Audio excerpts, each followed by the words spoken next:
നമസ്കാരം. ഞാൻ ആർ.ജെ. സൂരജ് ദോഹയിൽ നിന്നാണ്. നമ്മുടെ കേന്ദ്ര ഗവൺമെന്റിന്റെ ഭാഗത്തുനിന്ന് വളരെ സുശക്തമായ സുദീർഘമായ ഭാവിയെ കണ്ടുകൊണ്ടുള്ള നല്ലൊരു തീരുമാനത്തെ പറ്റിയുള്ള വാർത്ത കേട്ടു.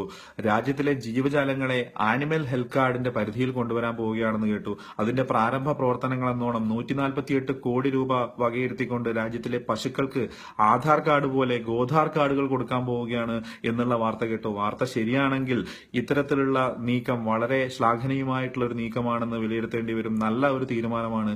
ഭാവിയിൽ ആരോഗ്യമുള്ള കഴിവുള്ള ശേഷിയുള്ള പശുക്കൾ ഈ രാജ്യത്ത് ഓടിക്കളിച്ചു നടക്കും. അതുവഴി തീർച്ചയായിട്ടും സമൂഹത്തിനും രാജ്യത്തിന്റെ അന്തസ്സിനും വളരെയധികം ഉയർച്ച മാത്രമേ ഉണ്ടാവുള്ളൂ. നമുക്കറിയാം, ആരോഗ്യമുള്ള പശുക്കളുള്ള സമൂഹം എന്ന് പറയുന്നത് സംസ്കാര സമ്പന്നമായ യുവത്വത്തിനെ വളർത്തിയെടുക്കാൻ വളരെ അത്യന്താപേക്ഷിതമാണ്.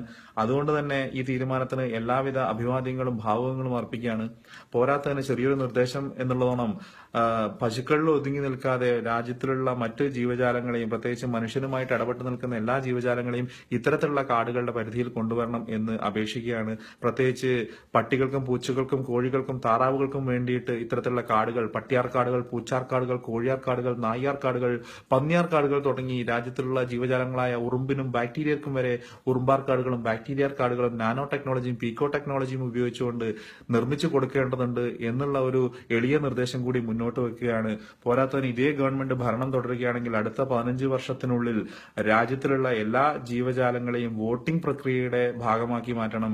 രാജ്യത്തിന്റെ ഭരണ സ്ഥിരാകേന്ദ്രം എങ്ങോട്ട് തിരിയണം എന്ന് നിർണ്ണയിക്കുന്നതിലും രാജ്യത്തിന്റെ ഗതിവിഗതികൾ നിയന്ത്രിക്കുന്നതിലും രാജ്യത്തിലെ മൃഗങ്ങൾക്കും അധികാരമുണ്ടാവുന്ന ഒരു സംസ്കാരം ഇവിടെ വളർത്തിയെടുക്കാൻ നിലവിലുള്ള കേന്ദ്ര ഗവൺമെന്റിന് സാധിക്കട്ടെ എന്ന് ആശംസിക്കുന്നു. ഭാവിയിൽ ഇന്ത്യ ഒരു മാതൃകാ രാജ്യമാകട്ടെ. മറ്റ് രാജ്യങ്ങളിൽ നിന്ന് പോലും മൃഗങ്ങൾ ഈ രാജ്യത്തേക്ക് വരാൻ കൊതിക്കട്ടെ.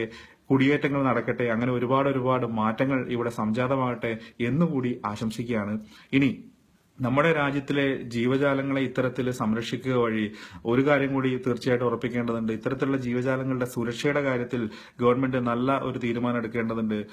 ന്യൂ ഇയർ രാത്രി ആഘോഷിച്ചിട്ട് വരുന്ന ഏതെങ്കിലും ഒരു പശുവിനെ ഏതെങ്കിലും ഒരു മനുഷ്യനെ ആക്രമിക്കുകയാണെങ്കിൽ അപ്പൊ തന്നെ ആ മനുഷ്യനെ വെടിവെച്ച് കൊല്ലാനുള്ള ഒരു സിസ്റ്റം കൊണ്ടുവരണം. അല്ലാതെ ഗോവിന്ദചാമിയെ പോലെ ജയിലിലിട്ടുകൊണ്ട് തീറ്റിപ്പുവറ്റി വളർത്താനുള്ള ഒരു അവസരം മൃഗങ്ങളുടെ പേരിൽ ഒരു മനുഷ്യന് ലഭിക്കാൻ പാടില്ല.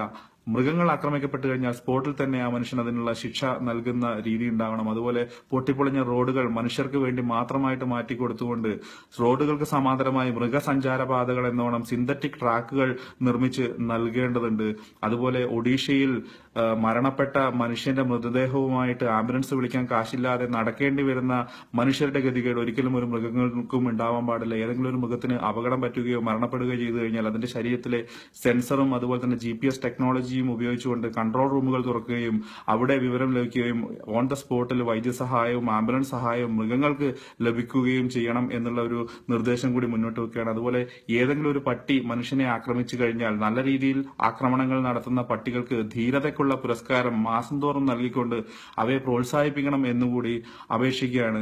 അങ്ങനെ സമ്പൂർണമായിട്ടുള്ള ഒരു മൃഗാധിപത്യം കൂടി ജനാധിപത്യത്തിന് പാരലായിട്ട് നമ്മുടെ രാജ്യത്ത് വളർന്നു വരണം എന്നുള്ള ഒരു ആഗ്രഹം കൂടി മുന്നോട്ട് വെക്കുന്നു. ഭാവിയിൽ മനുഷ്യർ വളർത്തുന്ന മൃഗങ്ങൾക്ക് പകരം മൃഗങ്ങൾ വളർത്തുന്ന മനുഷ്യർ ഉണ്ടാവട്ടെ എന്നുള്ള ഒരു പ്രത്യാശ കൂടി പങ്കുവെച്ചുകൊണ്ട് ഹൃദയം നിറഞ്ഞ നന്ദിയും ഇതുപോലുള്ള പ്രവർത്തനങ്ങൾക്ക് എല്ലാവിധ ഭാവുകങ്ങളും കേന്ദ്ര സർക്കാരിന് നേർന്നുകൊണ്ട് നന്ദി, നമസ്കാരം.